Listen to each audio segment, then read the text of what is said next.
8時の段階ではまだ電車通ってますね。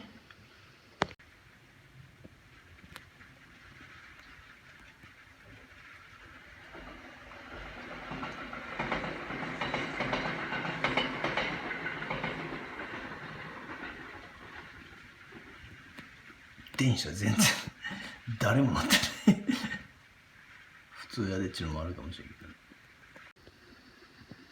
ど。はい、以上です。10時20分ぐらいですね。かなり強くなってきました。雨ですね。風もちょっと前の電線もブヨンブヨン動くようになってました。前の家もね、ガラス目張りしてますね。準備万端って感じですね。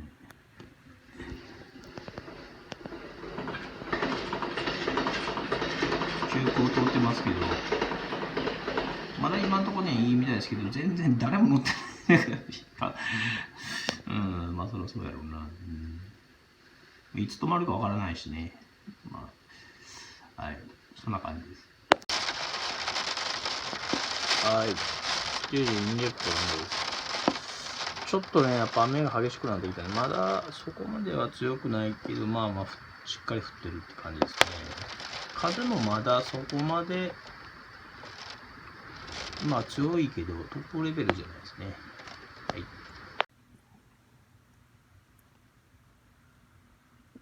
はい。はい、1時過ぎなんですけど、まあ、全然大したことなかったなっていう感じですね。もう、だいぶ、静かになってきた感じですね。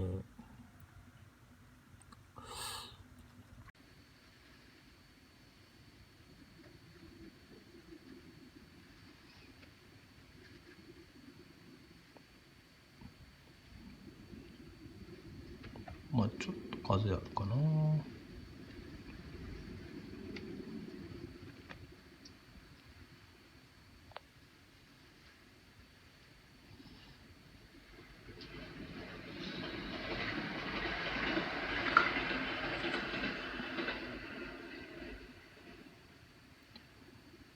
まあ、電車止まらずに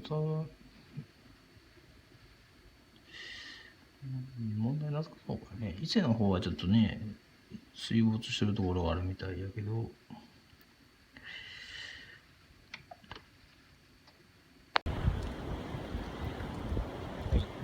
3時ぐらいです。